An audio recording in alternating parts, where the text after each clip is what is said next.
is the College and Career Access Portal with Angela Jackson. Thanks, Tammi. The College Access Portal, which we call My Future Hawaii, and you can access it by going to myfuturehawaii.org, is really envisioned as a one-stop shop for college and career planning online for our students. The purpose of the portal is to give our students, their parents, and the counselors a common tool, web-based tool that they can personalize for post-secondary planning purposes. The portal is pre-populated with students' demographic and academic data that we directly upload from the DOE Student Information System, and it's designed to support the development of the student's personal transition plan. This is really the post-secondary plan after high school graduation. And another uniqueness is that this system will provide a tracking system for counselors to see how their students are doing in doing their post-secondary plan. This is truly a collaborative effort among a lot of people interested in education, the Department of Education, of course, the University of Hawaii, and the Department of Labor Industrial Relations, particularly the Workforce Development Council, is a strong partner in this project. I'm from the Hawaii P20 Partnerships for Education, and we facilitate and help provide some funding to develop the system, and Connect.edu is the vendor that was chosen to provide a platform for the portal. Now I'm just going to run through a few screenshots for you to see what it looks like, and I'll just briefly describe some of the functionalities that are available on the portal. This is the landing page, and we try to customize with a Hawaii image. Once the student log in, they will see their name, their information that is loaded from the DOE system, and they can also personalize the page by putting up their photos, adding their work experience, the honors and awards that they might have received, college courses that they have taken, and they will also get news feed from their counselors on things that are happening in their schools, such as college visits or financial aid nights, and they can also sign up from there. And from this homepage, sorry, let's quickly mention a couple of tools. If you see right underneath the banner that says My Future Hawaii, the students can add information to their portfolio. They can look for colleges, look for ways to pay for college, as well as do careers and interest survey that will help them decide what they want to do after high school. This is one of the most powerful tools that we see the students really like using. After doing a college search, and they can search for colleges by location, by size of the college, or by the programs and majors that they're interested in, they can choose up to 5 colleges and line them up side by side to compare the characteristics of the colleges, such as the size, the admission requirements, and the cost of attendance. And they can even map it against their own data, such as their SAT score, to see if they are within the admission range of the SAT score that is required by the college, and look at what the cost of attendance is for each of the colleges. Like I said, one of the powerful tools is what we offer to the counselors. They are able to list all the students in one table and look at the progress of their students as they finish each of these modules. So each of these green dots here indicated the students have started working on their college list or their career plan. And by clicking on that green dot, they can actually drill down to the college list that the student has created, and even make recommendations of what colleges that they should add onto that list as well. We really want the tool to be a supplement to the personal transition plan process, so we created this template where the counselors can choose different activities for each grade level of the students to complete. For example, in 9th grade, the students may have to do a career assessment to see what career pathway they're interested in, and then in 10th grade, they will choose colleges that provide training in those areas. The counselors can customize this template for for her group of students. Last school year is the first year of a pilot rollout of the portal, and we have 15 schools across the state signed up as pilot schools. This year we added another 12, so we have about a total of 27, and we have pretty good representation among all the islands across the state. This is just to give you an overview of how many students have signed up and used the system so far. As you can see, we have grown on the number of schools, the number of students that has activated their accounts, and majority of them right now are seniors, really looking into the college search module. The number of counselors that have been trained and activated their accounts has also increased since the last year. The modules that they use the most, you can see by grade level. Sophomore year, a lot of them are starting to look at college. And in juniors and senior years, they focus on back in the career assessment, how to pay for college and their career goals. So this is just what is happening now. Some of the future developments we're looking into is to integrate that with the UH application system so that the academic data, the students when they apply can electronically be transferred to UH.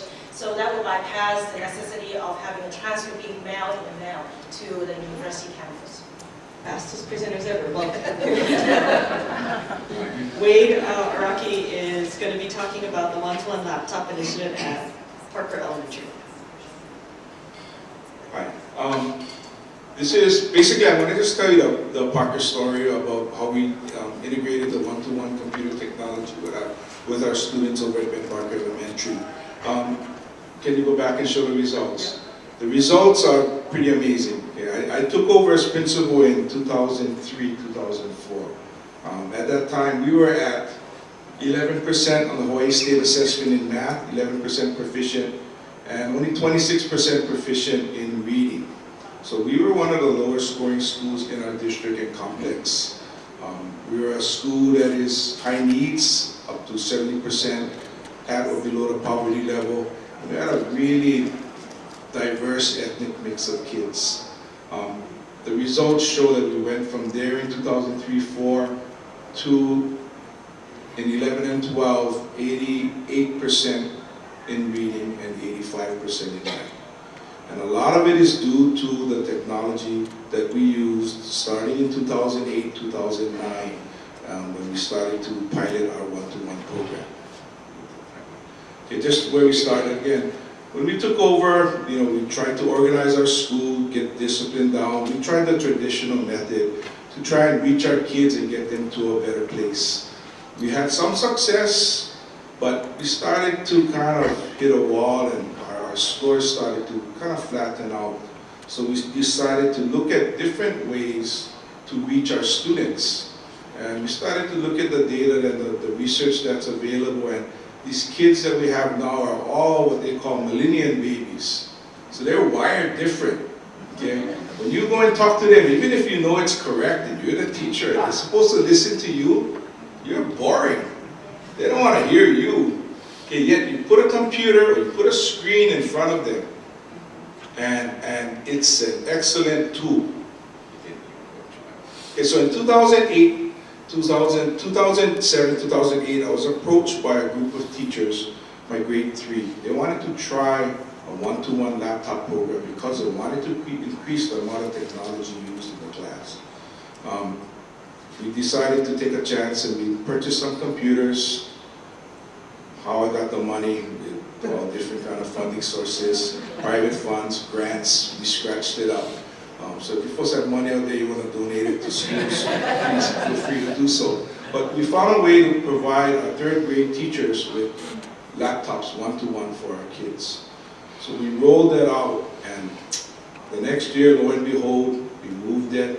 2009 and 10, we moved it to grades 3, 4, and then part of grade 6 in the second semester.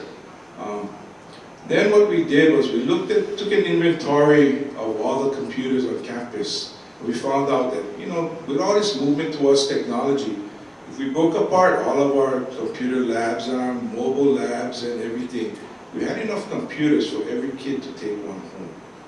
So we decided in 2009-10 that the following year we will do school-wide one-to-one laptops for the kids to actually take home and use in school and all of that. So from grades 1 through 6, each student had their own unit. We were at K-6 elementary school. Kindergarten, we thought, a little too young, so we provided them with 10 laptops in a little station, so they did they moved around into different stations. And lo and behold, the test scores, speak for themselves. We learned a lot. First of all, we learned that if you don't have the infrastructure in place, don't even start with this initiative. Okay, wireless is a must. Okay, Trying to get the state to do wireless before David came on wasn't easy, okay, to be honest with you. Okay, it was more of a battle than anything else. You need to have, simple things, extra laptops, charging stations, because kids don't remember to charge their computers at home. And if you use it all day, we found that's a problem. The batteries don't last 6 hours. So you have to have a way for them to charge it in school. You also need simple things like the appropriate furniture. Those little student desks don't suit well for one-to-one laptops. We have to find ways to move over to, just simple things like that. The next thing is organizational. You have to have a troubleshooting team in place. One-to-one and the wireless goes down. Somebody better fix it really quickly, or the teacher are in an uproar on campus. Your forums, everything, professional development, and luckily we had a geek on campus. I had a man named Ken Tommy, who I guess he had extra time, and he donated it to our school, and he helped us tremendously get this project rolling. What we also learned is teacher training is important. Believe it or not, with this one-to-one initiative, it's not as far as the kids can go.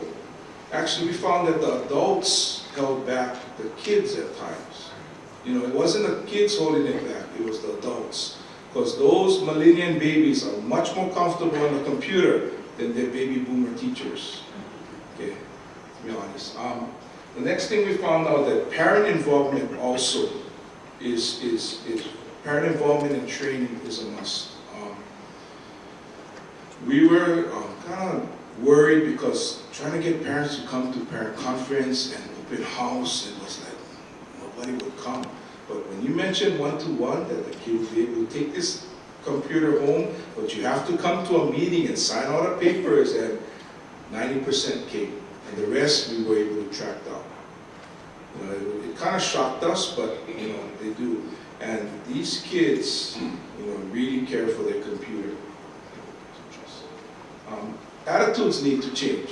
Okay, what was our biggest drawback and why it took us so long to go to one-to-one is my own staff at times doubted that our kids could actually take care of computers.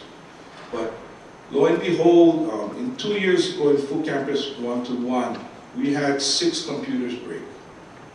That's issuing 270, 280 plus computers a year. You're talking 1%.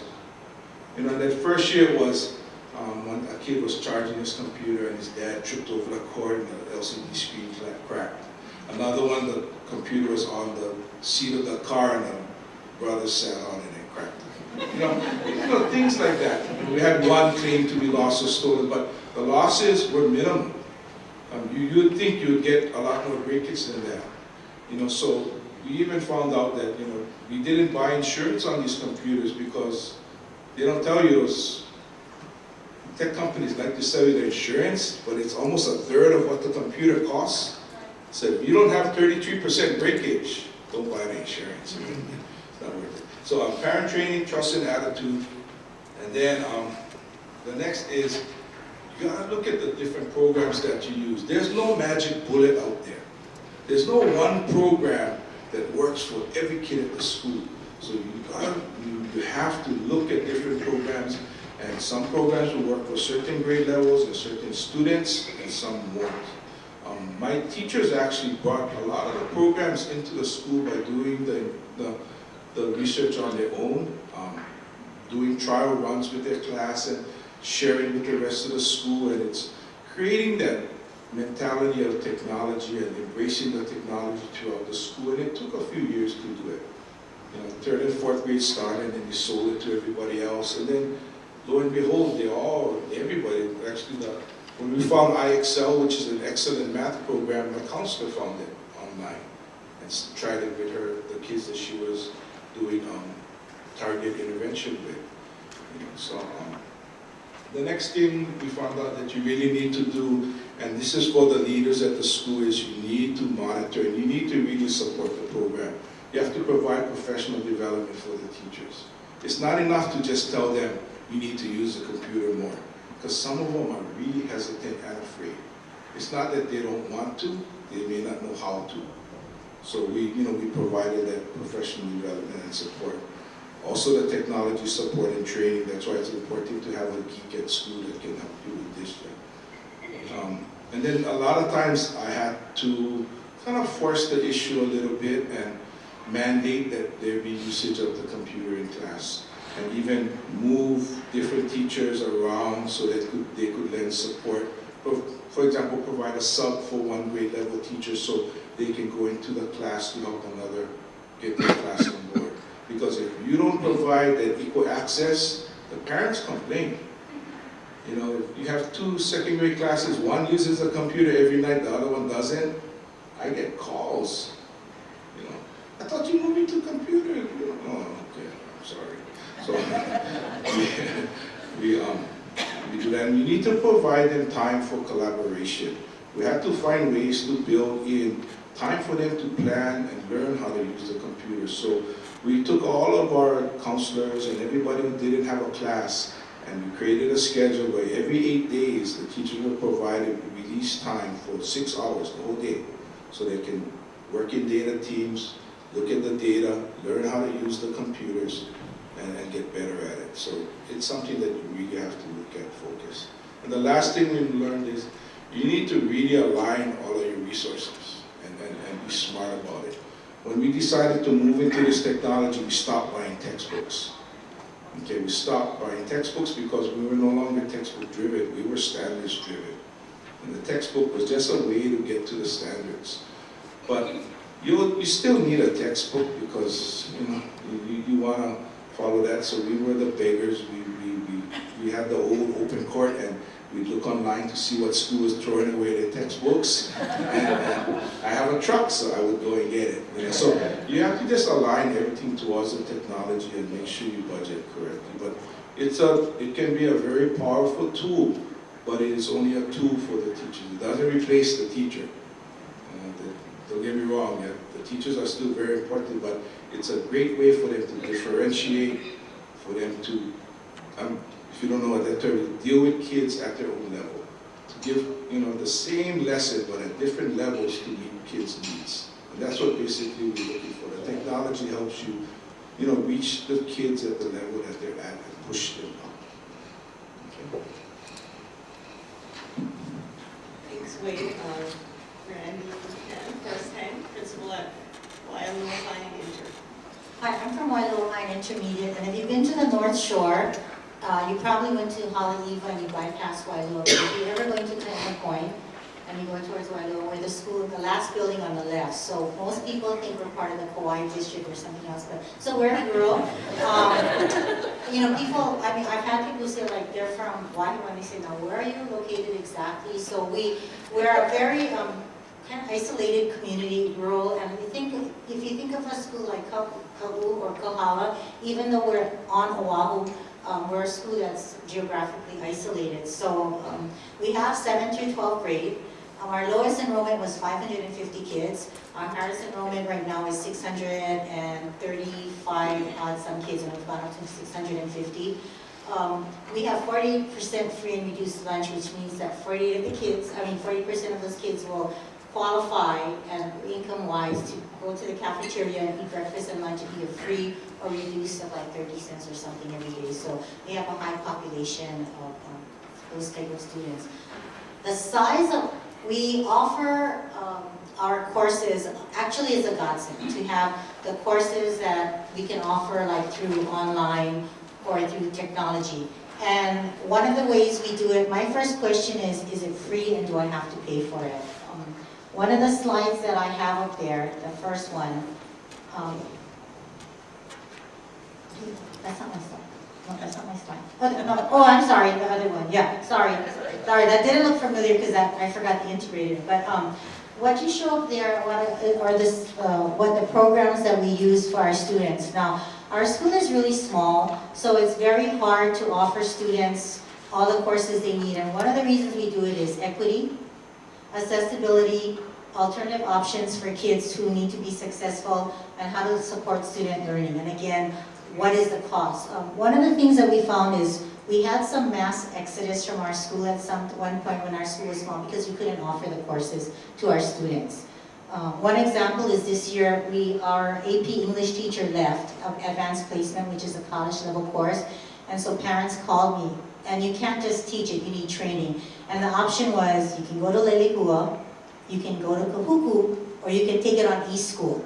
And a lot of the students chose to take it on eSchool, which is the Hawaii virtual learning network, which we're part of. So we offer this to in order to have interest courses and courses that the students need. The other thing, the first two courses, eSchool, is all about kids, which we no longer have because we had to pay for. We have e-learning because we're part of Edison Alliance. We were a school in restructuring or failing school, so we had a partner to help us get out of restructuring. And one of the things that I didn't put up there, but our students were tested, had an assessment, a monthly benchmark, and they had instant information about how they were doing. And that's one of the things I think that we talked about, that kids can get that instant information of how they're doing so they can plan. We use Play-Doh, which is a course, and actually teachers can use it in the classroom to help those kids to differentiate. So if Monica was not doing well on a unit, rather than teach the whole class, she can assign Monica that unit or a couple of kids doing the unit and work with different students. We have adaptive curriculum in science and math, which you can actually use to supplement your curriculum in the class, or you can create a course for the students. And I actually facilitated some math classes for the students because the kids actually were put on that, and you would actually, if you know my math skills, you would think that was pretty dangerous. But the nice thing is the way that they did it, they actually have visuals for the kids to learn. So it's not your traditional learning. They actually meet the different needs of the kids. It's auditory, visual, a lot of examples. And I had about 8 students who were in algebra and geometry, and the thing was, I'm charging you $150, but if you pass the class during the summer, you'll get your money back. We passed the class, and we're able to, otherwise those students would not be able to take summer school, and would be, their whole credit scheme, which I'm not going to, would be kind of dysfunctional for their graduation. We also have Achieve 3000, which was mentioned, and that helps our kids meet their Lexile to be college and career ready.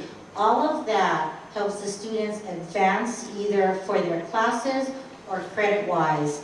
And very quickly, just to show you, like the first year I got there, like nobody wanted to take online courses. It's like, we don't do online at Waialua.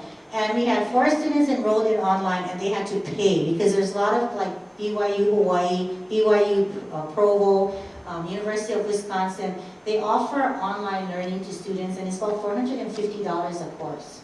So they were taking it in the counselor's office. And out of all the kids that took eSchool, I think 95% of them dropped off because changing the attitude of the students. Remember, the students use it for gaming. They don't use it, our kids weren't using it for learning all the time. And about 60% of our students did not have internet access at home. So even if they were doing kind of gaming at home, it was like, yeah, miss, I have a computer, but the games are installed in, so they didn't know how to access, and they weren't used to the learning online. They were used to more the traditional learning. As you can see though, we're able to offer summer school. We were never able to offer summer school because we don't have enough. You need about 25 to 30 kids in a class to be able to pay a teacher for summer school, so we couldn't offer summer school. And although Lelehua is right up the hill, our students think it's like, oh, that's too far, I'm not going. So which happens is then you have the whole credit thing, your graduation rate, it affects everything, and so we never had summer school. Because of online, because of eSchool, because of Play-Doh, because of adaptive curriculum, we can have summer school for the kids, and we can have 30 kids in one lab offering about 20 different courses to the students. And I mean, for us, the community is so happy, and the kids that they can either move ahead or they can have credit recovery, in other words, make up with the online learning. And if you can see at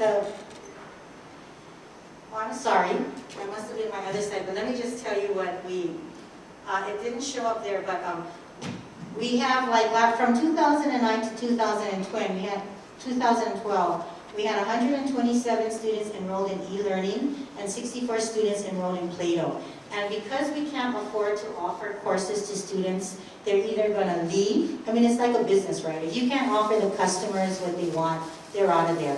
And we need all kinds of students. We need the high-achieving students, and we need to meet their needs, and we need to help those students who need recovery, credit recovery, or makeup. So this is actually a godsend, and whatever we use is free. And in 2012-2013, currently for this school year, we have 15 students in eSchool and 40 in Play-Doh. And the success rate has increased at least 100% for our students. And for the Play-Doh, I think Wade mentioned or someone mentioned, not all of our kids learn the same way. And I know we're supposed to have a graduation rate, but things happen with kids just like it happens to adults. And it gives kids the opportunity rather than come back on campus for all their credits, but to still be able to graduate with e-learning courses. So for us at Waialua High School, and if you go to Kohala, Ka'u, they're using it in the same way. How do we support kids learning so they can be successful not only in school, so they can get out there and go to college or have a career? Exciting for me, I know not exciting for you guys. It really means a lot. Remember, free, accessibility, equity.